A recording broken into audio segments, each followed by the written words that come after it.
আসন্ন লোকসভা নির্বাচনকে সামনে রেখে পুরোদমে ময়দানে নেমে পড়ল রাজ্যের শাসক দল বিজেপি। তারই অঙ্গ হিসেবে আগরতলা শহীদ ভগৎ সিং যুব আবাসে অনুষ্ঠিত হল প্রদেশ বিজেপির সাংগঠনিক বৈঠক। গুরুত্বপূর্ণ এই বৈঠকে উপস্থিত ছিলেন রাজ্যের মুখ্যমন্ত্রী ও প্রদেশ বিজেপি সভাপতি সহ মন্ত্রী বিধায়ক থেকে শুরু করে দলের শীর্ষ নেতৃত্ব। দেশের পরবর্তী লোকসভা নির্বাচনের দিনক্ষণ এখনও চূড়ান্ত করেনি নির্বাচন কমিশন। যদিও নির্বাচন কমিশনের তরফে আভ্যন্তরীণভাবে ইতিমধ্যেই শুরু হয়ে গেছে ভোট প্রস্তুতি। এক্ষেত্রে যেন পিছিয়ে নেই বিভিন্ন রাজনৈতিক দলগুলিও। কেন্দ্রে ক্ষমতা দখলের লক্ষ্যে গুরুত্বপূর্ণ এই নির্বাচনকে সামনে রেখে প্রায় প্রতিটি রাজনৈতিক দলই নিজেদের মতো করে সাংগঠনিক প্রস্তুতি শুরু করে দিয়েছে। এক্ষেত্রে যেন বিরোধীদের টেক্কা দিয়ে অনেকটা এগিয়ে রয়েছে কেন্দ্রীয় শাসক দল বিজেপি। বিভিন্ন রাজ্যে নানা কর্মসূচির মধ্য দিয়ে ইতিমধ্যেই ভোটমুখী ময়দানে বিজেপির সর্বভারতীয় নেতৃত্ব। রাজ্যে রয়েছে দুটি লোকসভার আসন, যে আসন দুটি বিজেপির দখলে।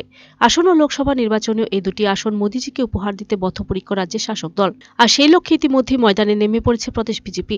তা আরও একবার প্রত্যক্ষ করা গেল বুধবার আগরতলা শহীদ ভগৎ সিং যুব আবাসে। দলের সর্বভারতীয় বৈঠকে গৃহীত সিদ্ধান্ত অনুযায়ী রাজ্য ভোটের রণকৌশল নির্ধারণ করতে এদিন সাংগঠনিক বৈঠকে মিলিত হলেন প্রদেশ বিজেপি নেতৃত্ব। গুরুত্বপূর্ণ রাজনৈতিক এই বৈঠকে এদিন উপস্থিত ছিলেন মুখ্যমন্ত্রী ডক্টর মানিক সাহা, প্রদেশ বিজেপি সভাপতি রাজীব ভট্টাচার্য, প্রাক্তন উপমুখ্যমন্ত্রী জিষ্ণুদেব বর্মা, দলের কেন্দ্রীয় মহামন্ত্রী সহ এক ঝাঁক মন্ত্রী, বিধায়ক ও প্রদেশ নেতৃত্ব। জানা গেছে, বৈঠক থেকে লোকসভা ভোটের প্রাক রণকৌশল নির্ধারণ করা হয়। উদ্দেশ্য একটাই, দুটি কেন্দ্রে বিপুল ভোটের মার্জিনে দলের মনোনীত প্রার্থীদের জয় সুনিশ্চিত করা।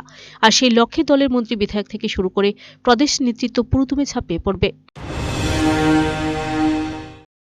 লোকসভা নির্বাচন আমাদের বড় নির্বাচন, বড় উৎসব।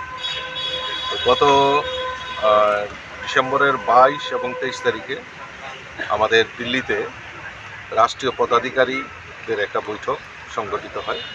সেখানে দেশের যশস্বী প্রধানমন্ত্রী নরেন্দ্র মোদীজি থেকে শুরু করে আমাদের অমিত ভাই শাহ এবং আমাদের রাষ্ট্রীয় সভাপতি আদরণীয় জেপি নাড্ডাজির পৌরোহিত্যে একটি বৈঠক অনুষ্ঠিত হয়। আর বৈঠকে কিছু সিদ্ধান্ত গৃহীত হয় যে আগামী লোকসভা নির্বাচনে দলের অর্থাৎ সংগঠনের কী করণীয় কাজ সেই সম্পর্কে অবহিত করা হয়। Bureau report, search India.